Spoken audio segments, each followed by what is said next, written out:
Doctor साहब, महाकारुणिक बुद्ध को सादर नमन। परम पूज्य बाबा साहब डॉक्टर अम्बेडकर को सादर नमन। हम सबको धम्म समझाने वाले परम श्रद्धेय बनते डॉक्टर पूर्णाश्री राव जी को सादर वंदामी। और देश भर से जुड़े आप सभी प्रबुद्ध साथियों को सादर नमो बुद्धाय। जैसा कि अभी योगेश जी ने जिक्र किया कि आज हम जिस विषय पर बात कर रहे हैं वो बौद्धों के लिए आश्विन पूर्णिमा का महत्व ये है। और पिछले कुछ समय से जब से परम श्रद्धेय बनते राव जी के कुशल नेतृत्व में देश भर में चर्चा छिड़ी है कि बौद्धों की अपनी व्यवस्था होनी चाहिए, बौद्धों के अपने पर्व स्थापित होनी चाहिए, बौद्धों की अपनी परंपराएं झलकनी चाहिए समाज में, हमारे बीच में, बौद्ध समुदाय के बीच में, पूरे देश में। निश्चित रूप से तब से ये धारणाएं और प्रगाढ़ हुई है, हम सब का भरोसा और ज्यादा गहरा हुआ है और हम सब लोग और ज्यादा आकर्षित हुए हैं बौद्धों की परंपराओं को जानने के लिए, बौद्धों के पर्वों को जानने के लिए। और अक्सर हम इस बात को सुनते हैं, सोशल मीडिया पे देखते हैं कि जब भी किसी दूसरी व्यवस्था का कोई त्योहार आता था, पर्व आता था, बहुत से समाज बंधु, यहाँ तक कि समाज के बुद्धिजीवी लेखक भी उन व्यवस्थाओं को कोसने में, उन त्योहारों की खामियां ढूंढने में अपनी ऊर्जा खर्च कर रहे थे। लेकिन अभी ये सिलसिला ठीक ढंग से शुरू हुआ है कि हम बौद्ध पर्वों के बारे में बात कर रहे हैं, बौद्ध प्रतीकों के बारे में बात कर रहे हैं। तो जब भी हम धम्म की बात करते हैं, महाकारुणिक बुद्ध के जीवन की बात करते हैं, साल में आने वाली 12 की 12 पूर्णिमाएं धम्म में बड़ा विशिष्ट स्थान रखती है और सर्वाधिक महत्वपूर्ण दिन के रूप में जानी जाती है। फिर भी इन 12 की 12 पूर्णिमाओं में से निश्चित रूप से 2-3 अवसर से तो हम भली भांति परिचित हैं। जैसे एक सर्वाधिक जो महत्वपूर्ण बौद्धों का पर्व है, जिसे वैशाख पूर्णिमा कहते हैं, बुद्ध पूर्णिमा कहते हैं। और हम सब पढ़ते हैं कि इसी दिन राजकुमार सिद्धार्थ का जन्म हुआ था। इसी दिन सिद्धार्थ को संबोधि प्राप्त हुई, वे सम्यक संबुद्ध बने। और इसी दिन महाकारुणिक बुद्ध को महापरिनिर्वाण को प्राप्त हुए। तो वैशाख पूर्णिमा तो निश्चित रूप से पूरी दुनिया में चर्चित है ही, लेकिन इसके अतिरिक्त भी जितनी भी पूर्णिमाएं आती है उनका भी धम्म में बड़ा विशिष्ट स्थान है। जैसे उदाहरण के लिए मैं बात करूं, पौष पूर्णिमा की जब हम बात करते हैं जनवरी के महीने में, तो निश्चित रूप से वो भी एक विशिष्ट कारण से बौद्ध साहित्य में बड़ा महत्वपूर्ण स्थान रखती है। हालांकि त्रिपिटक में इन घटना का जिक्र नहीं आता, लेकिन श्रीलंका के इतिहास में बड़ा महत्वपूर्ण स्थान रखने वाले 2 ग्रंथ है, एक दीपवंश, दूसरा महावंश। और उनमें ऐसा जिक्र आता है कि तथागत पौष पूर्णिमा के दिन श्रीलंका की धरती पर आए थे। भारतीय साहित्य, त्रिपिटक साहित्य इस बात की गवाही नहीं देता, लेकिन श्रीलंका के बहुत से लोग इस बात को मानते हैं, इस तथ्य में यकीन करते हैं। फिर भी एक और घटना हम धम्म में देखते हैं कि उरुवेला कश्यप और नदी कश्यप की दीक्षा भी पौष पूर्णिमा के दिन हुई थी। तो इस लिहाज से भी ये बड़ा महत्वपूर्ण दिन है। ठीक इसी तरह से माघ पूर्णिमा की जब हम बात करते हैं, तो धम्म सेनापति के नाम से जाने जाने वाले सारीपुत्र की धम्म दीक्षा, मोदगल्यान की धम्म दीक्षा भी इसी दिन हुई थी। फागुन पूर्णिमा की जब हम बात करते हैं, तब भी ऐसा जिक्र आता है कि संबोधि प्राप्ति के बाद महाकारुणिक बुद्ध पहली बार कपिलवस्तु पधारे थे इस पूर्णिमा के दिन, और राहुल की दीक्षा भी इसी दिन हुई। तो इस लिहाज से ये दिन भी बड़ा महत्वपूर्ण है। चैत्र पूर्णिमा की जब हम बात करते हैं, तो यहाँ भी बड़ी 2 महत्वपूर्ण घटनाएं दिखाई देती हैं। एक कि राजकुमार सिद्धार्थ ने सुजाता की खीर खाई, और दूसरा ये कि जिस बौद्धों के जिस सर्वाधिक लोकप्रिय, सर्वाधिक प्रासंगिक और सर्वाधिक महत्वपूर्ण जिस सूत्र की हम बात करते हैं, जिसको बार बार कोट करते हैं बहुत सारे साथी, कालाम सूत्र की, कि किसी बात को इसलिए मत मानो, तो वो वाला जो पूरा का पूरा सूत्र है तथागत का, तो वो भी चैत्र पूर्णिमा के दिन दिया गया था। तो उस एंगल से देखेंगे तो आपको चैत्र पूर्णिमा भी अपने आप में बड़ी महत्वपूर्ण नजर आएगी। ठीक इसी तरह से ज्येष्ठ पूर्णिमा के दिन तीसरी बौद्ध संगीति का आयोजन हुआ था सम्राट अशोक के समय में, और इसी दिन सम्राट अशोक के पुत्र महेंद्र जो है वो श्रीलंका प्रस्थान करते हैं। तो उस एंगल से ज्येष्ठ पूर्णिमा का दिन भी बौद्ध जगत में धम्म को मानने वाले लोगों के लिए बड़े श्रद्धा का और बड़ा महत्वपूर्ण दिन है। आषाढ़ पूर्णिमा के दिन हम सब लोग श्रद्धेय बंते जी के मार्गदर्शन में पिछले कई वर्षों से इस दिन को बहुत ही उत्साह के साथ, बहुत ही एकरूपता के साथ और बहुत ही सुव्यवस्थित ढंग से धम्म चक्र प्रवर्तन दिवस के रूप में मना रहे हैं। और हम पढ़ते हैं किसी दिन महाकारुणिक बुद्ध ने पंचवर्गीय भिक्षुओं को पहली बार उपदेश दिया, धम्म का परिवर्तन किया, धम्म चक्र का परिवर्तन किया और वहीं से शुरुआत हुई धम्म की। कुछ लोग इसे गुरु पूर्णिमा भी कहते हैं। तो ये वाली पूर्णिमा भी अपने आप में बड़ा विशिष्ट स्थान रखती है। एक और बड़ा महत्वपूर्ण शब्द है, आप सब लोग बेहतर ढंग से परिचित हैं, श्रावण पूर्णिमा की बात करते हैं। और श्रावण का जो महीना, जिसे हम सावन का महीना भी बोलते हैं, और पाली भाषा में सवन का अर्थ सुनना होता है। तो सही मायने में सावन का महीना वो पीरियड था जब सारे के सारे भिक्षु एकत्रित होते थे और धम्म का श्रवण करते थे, धम्म को सुनते थे, धम्म चर्चा करते थे। ये वर्षावास का पीरियड भी होता है। तो उस एंगल से भी ये सावन, सवन, श्रावण, सारी की सारी चीजें अंततः उस महान धरोहर से जुड़ती है, पाली साहित्य से जुड़ती है, पाली भाषा से जुड़ती है, जिसकी वजह से प्राचीन भारत विश्व गुरु कहलाता था। जहाँ ये परंपरा स्थापित हुई कि पूरा का पूरा महीना, पूरे महीने के 30 दिन समर्पित रहेंगे सिर्फ और सिर्फ धम्म को सुनने के लिए। और वहीं से नामकरण इस महीने का हुआ। तो आप सहजता से अनुमान लगा सकते हैं कि श्रावण पूर्णिमा कितनी महत्वपूर्ण रही होगी। ठीक इसी तरह भाद्रपद पूर्णिमा जो है, इसका एक विशेष घटना की वजह से बड़ा महत्व है। अभी श्रद्धेय बंते जी के कुशल नेतृत्व में जब वडोदरा में ये सामने सामने शिविर चल रहा था, तो हम सभी ने वहाँ भिक्षुणी संघ दिवस सेलिब्रेट किया। और वडोदरा में नहीं, पूरे देश में, पूरी दुनिया में ये दिवस मनाया जाता है, क्योंकि भाद्रपद पूर्णिमा के दिन ही महाप्रजापति गौतमी और 500 शाक्य संघ की जो महिलाएं थी, उनकी पबज्जा हुई थी, वे भिक्षुणियां बनी थी पहली बार। तो ये अपने आप में बड़ा विशेष और दुर्लभ दिन है। तो ये सारे के सारे दिन, विशेष रूप से जो पूर्णिमा के अवसर बौद्ध जगत में, धम्म में, बौद्ध उपासक उपासिकाओं के लिए, भिक्षुओं भिक्षुणियों के लिए और पूरी मानव जाति के लिए बड़ा विशेष स्थान रखते हैं। तो ऐसा ही एक सुअवसर, ऐसा ही एक सुखद अवसर आश्विन पूर्णिमा का दिन भी है। तो जब हम सारी की सारी पूर्णिमाओं पे घटित हुई ऐतिहासिक घटनाओं का जिक्र कर रहे हैं, तो निश्चित रूप से आश्विन पूर्णिमा भी बड़ी महत्वपूर्ण है। इस दिन भी कुछ अनोखी बात घटित हुई होगी। तो 2-3 चीजों का जिक्र आता है। एक महत्वपूर्ण जिक्र तो ये आता है कि महाकारुणिक बुद्ध ने 45 वर्षावास किए, और 45 में से 43 वर्षावास ऐसे हैं जिनके बारे में हमें ठीक ठीक प्रामाणिक जानकारियां हैं कि तथागत सावथी में ठहरे थे या कपिलवस्तु में ठहरे थे, किन किन जगहों पे वर्षावास किए। लेकिन तथागत के जीवन में 2 वर्षावास ऐसे आए जिनको ऐसा कहा जाता है कि अज्ञात वर्षावास थे। तथागत किस जगह पे ठहरे थे ये किसी को पता नहीं था। एक वर्षावास तो उस वक्त आया, ये अवसर तब आया जब कौशाम्बी में कुछ भिक्षुओं के बीच विवाद हुआ और तथागत कुछ समय के लिए उनसे नाराज होकर जंगल में किसी अज्ञात जगह पर चले गए। उस समय ऐसा कहते हैं कि तथागत की सेवा वहां जंगल में रहने वाले जानवरों ने की, या फिर पेड़ों से उन्हें फल प्राप्त हुए। ऐसा भी कहते हैं कि उन्होंने शहद खाकर वहां समय व्यतीत किया।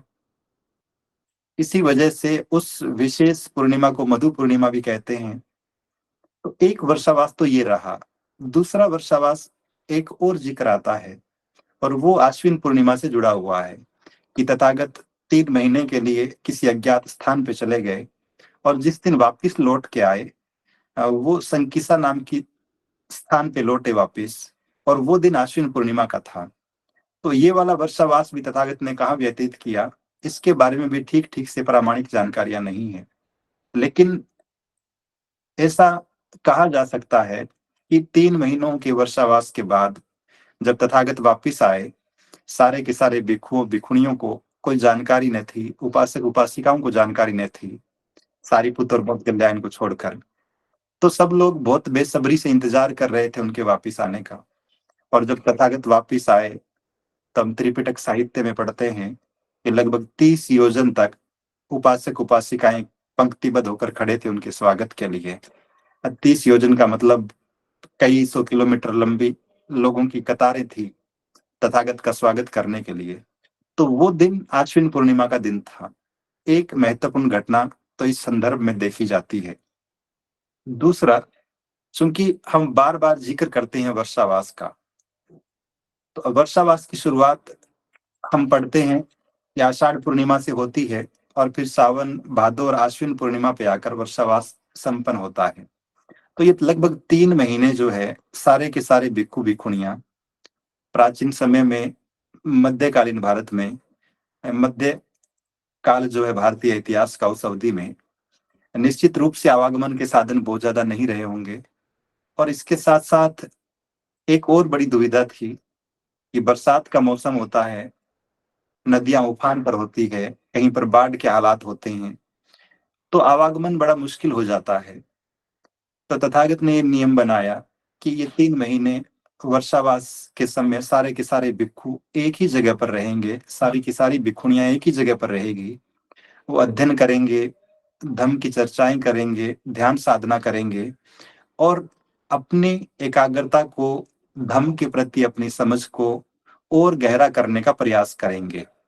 इसके साथ साथ जो भी भिक्षु भिक्षुणियां जाने अनजाने जब उनसे कोई गलती हो जाती थी, तो वर्षावास के अंतिम दिन किसी वरिष्ठ भिक्षु की उपस्थिति में वो क्षमा याचना भी करते थे। एक तरह से अपना सॉरी प्रकट करते थे कि हमसे गलती हुई है और भविष्य में हम सचेत रहेंगे कि इसकी पुनरावृत्ति न हो। तो ये सारी चीजें भी, वर्षावास का समापन जिस दिन होता है वो आश्विन पूर्णिमा है। तो हम कह सकते हैं कि पिछले 3-4 महीनों से जो अवधि चल रही थी वर्षावास की, और प्राचीन काल में तो ऐसा नियम था कि पहली बात तो भिक्षु या भिक्षुणी कहीं बाहर जाएंगे नहीं, एक जगह पर ही रहेंगे। और अगर जाना भी पड़ जाए तो 7 दिनों की अवधि से ज्यादा बाहर नहीं रहेंगे, उससे पहले पहले वापिस उसी स्थान पे लौट आएंगे। आधुनिक समय में हो सकता है कि आवागमन के साधन बढ़ गए हैं, सुविधाएं ज्यादा है, सड़कों की सुविधा भी है, नदियों पर पुल भी है, तो इन तमाम सुविधाओं की वजह से आवागमन थोड़ा सुगम हो गया है, सहज हो गया है। तो उतनी रूढ़ता नहीं रही, उतनी हम कह सकते हैं कि कठोरता नहीं रही इस वर्षावास काल के प्रति। लेकिन फिर भी अधिकांश भिक्षु और भिक्षुणियां इस दिन निश्चित रूप से किसी एक विहार में लगातार 3 महीनों तक लगातार धम्म का चिंतन मनन करने के बाद, धम्म को समझने के बाद, वरिष्ठ भिक्षुओं से मार्गदर्शन लेने के बाद वापिस चारिका के लिए निकलने की योजनाएं बनाते हैं कि अब फिर से धम्म प्रचार प्रसार के लिए हमें पूरे देश में भ्रमण करना है। तो इस पीरियड में जब भिक्षु वर्षावास के लिए रहते थे, तो भिक्षुणियां वर्षावास के लिए रहती थी। सारे के सारे उपासक उपासिकाएं उनकी सेवा के लिए तत्पर रहते थे, उनकी सेवा में खड़े रहते थे। और वर्षावास समापन पे एक बड़ा कार्यक्रम होता था जिसमें सारे के सारे उपासक उपासिकाएं भिक्षुओं और भिक्षुणियों को दान करते थे, विहारों में आते थे और सबको उनकी दैनिक आवश्यकताओं की जो भी वस्तुएं होती थी उनका दान किया जाता था, ताकि जो लोग धर्म प्रचार के लिए काम कर रहे हैं उनकी सुविधाओं का ख्याल रखा जा सके, उन्हें और बेहतर अवसर प्रदान किए जा सके कि वो और ज्यादा समर्पण के साथ धर्म का प्रचार कर सके। एक और बड़ी सुंदर सी घटना, इसको सुंदर घटना कहें हम या फिर निर्णायक घटना, उसका जिक्र आता है और बहुत से साथी कई बार मैसेज करके पूछते भी हैं। एक शब्द हम बार बार कई बार पढ़ते हैं, कठिन चीवरदान। तो बहुत से उपासक उपासिकाएं इस दिन भिक्षुओं और भिक्षुणियों को चीवरदान भी करते हैं। हालांकि चीवरदान कभी भी किया जा सकता है, पूरे साल भर कभी भी किया जा सकता है, लेकिन आश्विन पूर्णिमा से लेकर और अगले 1 महीने तक ये जो पीरियड है, इसमें एक और विशेष प्रकार का चीवरदान किया जाता है जिसे कठिन चीवरदान कहते हैं। एक घटना अभी मैं पढ़ रहा था विनय पिटक में, लिखा था कि एक बार जब तथागत सावथी में ठहरे हुए थे वर्षावास के लिए, तो कौशल प्रदेश के 30 भिक्षु थे और बहुत ही विद्वान भिक्षु थे। हर एक नियम का बहुत ही कुशलता से पालन करने वाले भिक्षु थे। वो 30 भिक्षु ये तय करते हैं कि ये वाला वर्षावास हम तथागत के साथ ही बिताएंगे।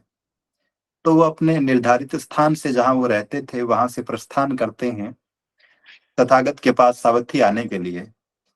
चूंकि उस दौर में आवागमन के साधन ज्यादा थे नहीं, तो वो लोग जब अपने आवास से, अपने विहार से साकेत पहुंचते हैं, जिसे हम आज अयोध्या कहते हैं, तो वर्षावास का समय आरंभ हो जाता है और उन्हें मजबूरी में साकेत में रहकर ही अपना वर्षावास करना पड़ता है।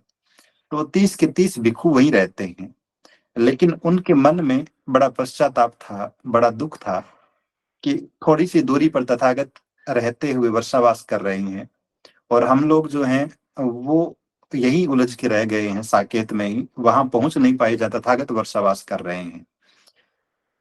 तो वो 30 के 30 भिक्षु जैसे तैसे वर्षावास समाप्त करते हैं और उसके बाद तथागत से मिलने के लिए वहां पहुंचते हैं सावथी में। वो दिन भी आश्विन पूर्णिमा का ही दिन था और 30 के 30 भिक्षु, विद्वान भिक्षु, इतनी कठोर यात्रा करके पहुंचते हैं। खाने पीने के पर्याप्त साधन भी उनके पास नहीं होते हैं, तो बहुत ही दयनीय हालत में तथागत के पास पहुंचते हैं। तथागत उनसे पूछते हैं, आपका वर्षावास कैसा रहा, आपके चीवर कैसे हैं, क्योंकि चीवर भी दान करते थे उपासक उपासिकाएं, भोजन का प्रबंध समुचित रहा कि नहीं रहा। तो वो सब बातें बताते हैं कि हमें किन किन कष्टों का सामना करना पड़ा। और उनकी बात सुनकर, चूंकि ऐसा नियम था कि एक भिक्षु या भिक्षु ने 3 से ज्यादा चीवर नहीं रखेगा, तो तथागत अनुमति प्रदान करते हैं एक विशेष प्रकार के चीवर की, कि कोई भिक्षु या भिक्षुणी वर्षावास समापन के बाद उपासक या उपासिकाओं से कठिन चीवर ग्रहण कर सकेगा। अब कठिन चीवर क्या होता है? जो परंपरागत बौद्ध है, जहां पे बौद्धों की जीवन शैली या परंपरा, विदेशों में कहे या फिर भारत में भी सिक्किम जैसे जो राज्य है, वहां पे ये परंपरा आज भी है कि उपासक या उपासिकाएं जो बहुत ही ट्रेंड होते हैं कपड़े बुनने में, चीवर बनाने में, वो उस विहार में आते हैं जहाँ कठिन चीवर दान करना होता है। और यूं मानिए कि 24 घंटों का समय होता है, या एक रात में ही वो कपास खरीदते हैं, कपास के बीजों को अलग करते हैं, फिर उससे कपड़ा बुनते हैं, उस कपड़े की रंगाई करते हैं और फिर सिलाई करने के बाद अगली सुबह जो चीवर तैयार होता है उसको कठिन चीवर बोलते हैं। और ये कठिन चीवर एक विहार में किसी एक ही भिक्षु को दिया जा सकता है, जो सबसे वरिष्ठ होता है, सबसे प्रज्ञावान होता है, सबसे ज्यादा विनय के नियमों का पालन करने वाला होता है। उस भिक्षु या भिक्षुणी को वो कठिन चीवर दान किया जाता है। एक विहार में एक ही भिक्षु को एक ही बार कठिन चीवर दान किया जा सकता है। तो यूं मानिए कि एक साल में एक बार ही ऐसा अवसर आता है जब किसी विहार में उपासक उपासिकाएं कठिन चीवर दान करते हैं। बाकी सामान्य दिनों में आप कभी भी चीवर दान तो कर सकते हैं, लेकिन उसको हम कठिन चीवर नहीं कहते हैं। कठिन चीवर का मतलब विहार में रहकर उपासक उपासिकाओं द्वारा एक निर्धारित समय में तैयार किया गया चीवर। बाकी तो आप दुकान से खरीद के भी ला सकते हैं, बाजार से खरीद कर दान कर सकते हैं, कोई रेडीमेड चीवर मिल जाए वो दान कर सकते हैं, लेकिन कठिन चीवर विशेष परिस्थितियों में विशेष लोगों द्वारा तैयार किया गया। तो वो कठिन चीवर दान करने की अनुमति तथागत ने दी और भिक्षुओं को भी अनुमति दी कि आप इसको पहन सकते हैं, आप इसको रख सकते हैं। तो तब से ये परंपरा और स्थापित हुई कि चीवर दान किया जा सकता है, कठिन चीवर दान किया जा सकता है और बाकायदा उसकी पूजा की जाती थी। धर्म में ये भी बड़ी विशिष्ट परंपरा है कि जब तथागत का महापरिनिर्वाण हो गया तो स्वाभाविक था कि उनके जीवन से जुड़ा हुआ हर एक प्रतीक बाकी लोगों के लिए बड़े श्रद्धा का पात्र बना। चाहे तथागत का भीखा पात्र था, उनके बाल थे, उनके दांत थे, उनके पहने हुए चीवर भी। तो चीवर की पूजा करने का प्रावधान भी शुरू हुआ कि उस चीवर को इतना सम्मान की दृष्टि से देखा जाने लगा। तो ये जो कठिन चीवर तैयार किया जाता है इसकी भी बाकायदा पूजा होती है और उसके बाद सामूहिक रूप से ये दान किया जाता है। तो 2-3 बड़ी महत्वपूर्ण घटनाएं जो आश्विन पूर्णिमा को विशिष्ट बनाती है। एक कि वर्षावास समाप्ति का दिन ये है। दूसरा कि सम्राट अशोक ने जब अपनी बेटी महिंद संघमित्रा को श्रीलंका भेजने की बात आई तो इसी दिन जो है श्रीलंका से इनविटेशन देने के लिए, इनवाइट करने के लिए वहां के राजा ने अपने दूत को भारत भेजा। और वो घटना भी एक तरह से निर्णायक सिद्ध हुई कि इसी दिन से श्रीलंका की तरफ धम्म का प्रचार, धम्म का प्रवाह बढ़ा। एक और घटना भी आती है कि इसी दिन सम्राट अशोक ने बोधि वृक्ष की डाल जो है तो वो श्रीलंका भेजने के लिए तैयार करवाई। तो बहुत सारी चीजें इस दिन से जुड़ी हुई है। तो ये तमाम चीजें आश्विन पूर्णिमा के दिन को बौद्धों के लिए बड़ा महत्वपूर्ण बना देती है। कुछ दूसरी व्यवस्था के लोग इसे शरद पूर्णिमा भी कहते हैं। और शरद पूर्णिमा भी संभवतः इसलिए क्योंकि ये सर्दी का मौसम आरंभ हो रहा होता है, शरद ऋतु का समय है इसलिए। अब यदि हम बात करें वर्तमान समय में कि आश्विन पूर्णिमा का महत्व क्या है, हम लोगों के लिए इसकी उपयोगिता क्या है, तो दो तीन चीजें मैं विशेष रूप से स्पष्ट करना चाहूंगा। एक महत्वपूर्ण बात तो ये है कि हम धम्मभूमि के माध्यम से जिन बौद्ध पर्वों, बौद्ध परंपराओं की बात करते हैं, तो अपनी परंपराओं को जानने का बेहतर अवसर होता है। आज आश्विन पूर्णिमा है, इसीलिए हम चर्चा कर रहे हैं इस विषय पर।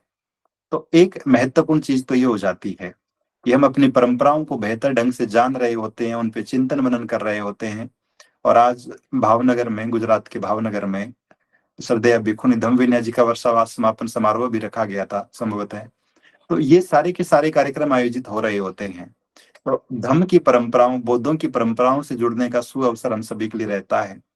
दूसरा, भिक्षुओं और भिक्षुणियों के लिए भी इसका महत्व है और हम उपासक उपासिकाओं के लिए भी इसका महत्व है। भिक्षुओं और भिक्षुणियों के लिए इस लिहाज से कि वर्षावास के समय में ध्यान साधना करने के बाद, धम्म का चिंतन मनन करने के बाद और अपनी सारी गलतियों को एक तरह से त्यागने की संकल्प लेने के बाद, सारे के सारे भिक्षु भिक्षुणियां और ज्यादा दृढ़ संकल्पित होकर, और ज्यादा एकाग्र मन के साथ, और ज्यादा समर्पण के साथ धम्म प्रचार के लिए अपने आप को गतिशील करना शुरू करते हैं। तो उस लिहाज से भी भिक्षु और भिक्षुणियों के लिए कि वो ज्यादा अपडेटेड होकर, ज्यादा प्रशिक्षित होकर और बेहतर बनकर धम्म प्रचार का काम शुरू कर देते हैं इस दिन से।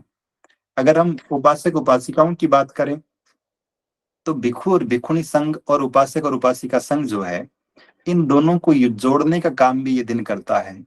क्योंकि सारे के सारे उपासक उपासिकाएं इस दिन भिक्षुओं और भिक्षुणियों को दान करने के लिए आते हैं। जहां कहीं भी विहार बना होता है, जहां कहीं भी भिक्षु या भिक्षुणियां निवास कर रही होती है, उस परिवेश के उपासक उपासिकाएं भिक्षुओं भिक्षुणियों को उनकी जरूरत की जो भी वस्तुएं होती है वो दान करते हैं। चाहे वो भोजन की बात हो, चाहे चीवर दान की बात हो, या दूसरी कोई भी चीजें जिनकी जरूरत किसी भिक्षु या भिक्षुणी को होती है। तो उस लिहाज से भी उपासक और उपासिकाएं इस बात को बेहतर ढंग से समझ पाते हैं कि जो श्रद्धा भाव धम्म के प्रति है, जो श्रद्धा भाव महाकारुणिक बुद्ध के प्रति है, वही श्रद्धा भाव धम्म का प्रचार करने वाले भिक्षुओं और भिक्षुणियों के प्रति भी रखना है। उनकी आवश्यकताओं की पूर्ति भी हमें करनी है। क्योंकि जिस तरह से गृह त्याग करके अपनी सारी सुख सुविधाओं और परिवार से दूर होकर भिक्षु या भिक्षुणी धम्म का प्रचार करता है, किस तरह के कष्ट सहते हुए, किस तरह से कम सुविधाओं में जीवन यापन करते हुए, तो निश्चित रूप से उपासक उपासिकाओं के मन में और ज्यादा श्रद्धा का भाव जागृत होता है। वे और ज्यादा सम्मान की नजरों से देखने लगते हैं भिक्षुओं और भिक्षुणियों को। तो इस तरह से सारे के सारे उपासक उपासिकाएं भिक्षु या भिक्षुणी संघ के नजदीक आते हैं और एक तरह से उनका संबंध बेहतर होता है। दूसरा ये भी होता है कि जब भी भिक्षु या भिक्षुणियां वर्षावास समापन के बाद चारिका पे निकलेंगे, धम्म प्रचार के लिए निकलेंगे, और यदि उनके पास पर्याप्त संसाधन नहीं होंगे, तो स्वाभाविक रूप से उनके कदमों की गति ठहर कम होगी। वो जिस सामर्थ्य के साथ धम्म प्रचार करना चाहते हैं उतना नहीं कर पाएंगे। तो ये जरूरी हो जाता है कि जिन संसाधनों की आवश्यकता किसी भिक्षु या भिक्षुणी को है धम्म प्रचार के लिए, उसकी आपूर्ति भी उपासकों द्वारा की जाए। और उपासक और उपासिकाएं इस बात को सुनिश्चित भी करते हैं ताकि सारे के सारे भिक्षु और भिक्षुणियां देश भर में चारिकाएं करते हुए, धम्म देशनाएं करते हुए निरंतर धम्म का प्रचार प्रसार कर सके। एक और बड़ी महत्वपूर्ण बात, हम जो बौद्धों की व्यवस्था स्थापित करने की बात करते हैं। क्योंकि जब भी बात आती है दूसरी व्यवस्था की, तो एक स्पष्ट सा विभाजन हमें दिखाई दे, हम बहुत ही गर्व के साथ कह सकें कि ये हमारी परंपराएं हैं, ये हमारे धर्म गुरु है, ये हमारे आचार्य हैं, ये हमारे शास्त्रा है, जो निरंतर धम्म दान देते हुए, धम्म की देशनाएं देते हुए हमारे जीवन को श्रेष्ठ बनाने का काम कर रहे हैं। तो वो बौद्धों की परंपराएं स्थापित करने के लिए, ताकि अब हो सकता है कि इस गूगल मीट में जुड़े हुए बहुत सारे साथी मेरी तरह पहली बार इस बात को जान रहे हैं, सीख रहे हैं, पढ़ रहे हैं कि कठिन चीवरदान क्या होता है या अश्विन पूर्णिमा का महत्व क्या है। लेकिन हमारे आने वाली पीढ़ियां, उनको एक बना बनाया ट्रैक मिल जाए, उन्हें एक बनी बनाई परंपरा मिल जाए कि बौद्धों की जीवन शैली में आश्विन पूर्णिमा का महत्व क्या है, भिक्षुओं या भिक्षुणियों के प्रति उपासक उपासिकाओं के कर्तव्य क्या है, और वे भी बहुत ही ग्रहणशीलता के साथ, बहुत ही स्वाभाविकता के साथ इन सारी परंपराओं का निर्वहन कर सके। इस एंगल से भी आज का दिन बड़ा महत्वपूर्ण है और हमें इसको इसी रूप में सेलिब्रेट भी करना चाहिए। मैं अपनी बात खत्म करूं एक अंतिम निवेदन के साथ। ये बात तो कटु सत्य हो सकती है कि देश में पर्याप्त बौद्ध विहार नहीं है। हर एक राज्य में बहुत ही सीमित संख्या में विहार बने हुए हैं, और ऐसा भी हो सकता है कि भिक्षुओं या भिक्षुणियों की संख्या भी बहुत कम है। लेकिन आप जिस क्षेत्र में रहते हैं, जिस परिवेश में रहते हैं, जिस गांव या शहर में रहते हैं, यदि वहां कोई विहार बना हुआ है, वहां कोई भिक्षु या भिक्षुणी निवास करते हैं, तो साल के बाकी दिन आप उन्हें दान करते हैं नहीं करते हैं, तो वो व्यक्तिगत रूप से आपका निर्णय हो सकता है। लेकिन वर्षावास समापन के बाद से, आज से, आश्विन पूर्णिमा से लेकर अगले 1 माह है, आप कम से कम ये प्रयास करें कि आपके संपर्क में जो जो भिक्षु या भिक्षुणियां हैं, जो जो विहार है, वहां जाकर कुछ न कुछ दान अवश्य करें। क्योंकि धम्म निश्चित रूप से दान से ही चलता है, दान से ही धम्म की गति बढ़ती है। और धम्म प्रचार करने वाले जो लोग हैं, बाकी लोग तो हो सकता है कि हमारी तरह घरों में बैठे हुए हो और पार्ट टाइम काम कर रहे हो, अपनी सुविधाओं के हिसाब से कोई छुट्टियां देखकर, कोई पारिवारिक कामों से फुर्सत मिलने के बाद धम्म प्रचार के लिए निकलता हो। लेकिन हमारे भिक्षु और भिक्षुणियां जब गृह त्याग करके और पूरा का पूरा समय धम्म को समर्पित हो चुके हैं, तो वो हर वक्त धम्म की ही बात कर रहे होते हैं, धम्म का ही प्रचार कर रहे होते हैं, हर दिन किसी नए गांव, नए शहर में। तो उनकी जरूरतें पूरी हो सके, उनके कदमों की गति रुके नहीं इस वजह से कि हमारे पास पर्याप्त संसाधन नहीं है, कहीं आने जाने का किराया नहीं है, या फिर गाड़ी में तेल डलवाने के पैसे नहीं है, ऐसी विपरीत परिस्थितियां क्रिएट न हो, इसकी जिम्मेदारी भी हम उपासक उपासिकाओं की है कि हम उन्हें इस कम से कम इस अवसर पर, वर्षावास समापन के अवसर पर, अपनी सामर्थ्य अनुसार जितनी भी सामर्थ्य हो उतना दान अवश्य करें। किसी भी रूप में हो सकता है, आप चीवर दान करें तो सबसे बेहतर है। चीवर उपलब्ध नहीं हो सकता तो जो भिक्षु या भिक्षुणी आपके संपर्क में, उनसे पूछे कि हमारा परिवार आपको चीवर दान करना चाहता है, ये कहाँ उपलब्ध हो सकता है, और वो आपको बता दे तो बेहतर।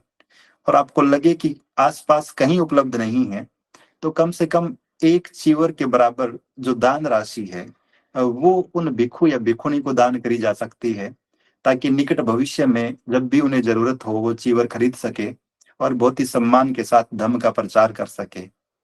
अगर आपको ये लगता हो कि चीवर की राशि ज्यादा है, इतनी सामर्थ्य नहीं है, तो भले ही हम परिवार की महिलाओं को, परिवार के बच्चों को भी इस मुहिम से जोड़ सकते हैं।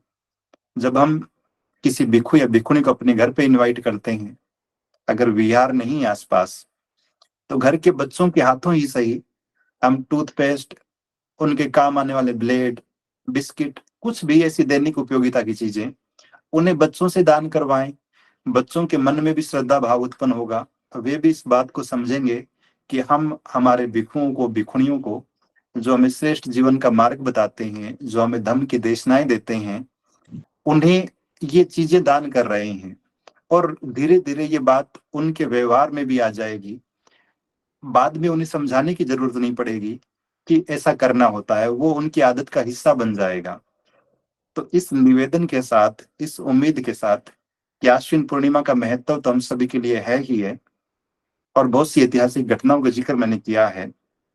धम्मभूमि का जो आह्वान है कि बौद्धों की अपनी व्यवस्था स्थापित हो, बौद्धों के अपने पर्व और परंपराएं हो, तो ये जो महान परंपरा है, आप देखिए कितनी श्रद्धा होगी जब हजारों लोग रात भर जाग कर किसी विहार में अपने घर को छोड़ के, और रात भर जाग कर किसी विहार के भिक्षु या भिक्षुणी को दान करने के लिए उस कठिन चीवर को तैयार करते हैं। और बहुत श्रद्धा के साथ विदेशों में तो सैकड़ों हजारों की संख्या में लोग, क्योंकि एक विहार में एक ही कठिन चीवर दान किया जा सकता है, तो कितने सारे लोग जागते होंगे, कितनी मेहनत लगती होगी, कितना समर्पण का भाव रहता होगा, धर्म के प्रति कितनी अद्भुत श्रद्धा उनमें होती होगी कि वो चीवर को तैयार करके और अगली सुबह बहुत ही सम्मान के साथ किसी वरिष्ठ भिक्षु या भिक्षुणी को दान करते हैं। हम चूंकि नए नए आए हैं इस व्यवस्था में, हो सकता है कि कठिन चीवरदान की परंपरा से, उस व्यवस्था से हम लोग परिचित न हो, लेकिन तब भी सामान्य चीवर तो दान कर ही सकते हैं। भिक्षुओं की दैनिक आवश्यकताओं की चीजों का तो दान कर ही सकते हैं, और कम से कम ये बात तो सुनिश्चित कर ही सकते हैं कि जो लोग अपना घर छोड़कर निकले हैं धम्म प्रचार के लिए, बाबा साहब डॉक्टर आम्बेडकर के बुद्ध में भारत की परिसंकल्पना को साकार करने के लिए, उन्हें किसी प्रकार की परेशानी न हो। हम जिन सुविधाओं को अपने घरों में भोग कर बैठे हुए भोग रहे हैं, जिन सुविधाओं का लाभ उठा रहे हैं, ठीक वैसी नहीं तो कम से कम संतोषजनक सुविधाएं तो हमारे भिक्षुओं और भिक्षुणियों को भी उपलब्ध हो सके। ये हम सब बौद्धों का पावन कर्तव्य है, परम कर्तव्य है। तो इस उम्मीद के साथ कि आप सब भी वर्षावास समापन के इस अवसर पर आपके परिचित सभी भिक्षुओं और भिक्षुणियों को कुछ न कुछ दान अवश्य करेंगे, ताकि वो धम्म प्रचार और बेहतर ढंग से कर सके और तीव्र गति के साथ कर सके। मैं अपनी बात को यहीं विराम दे रहा हूँ। आप सभी ने बड़े ध्यानपूर्वक सुना। आप सभी को बहुत बहुत साधुवाद। श्रद्धेय बंते जी को सादर वंदामि। नमो बुद्धाय।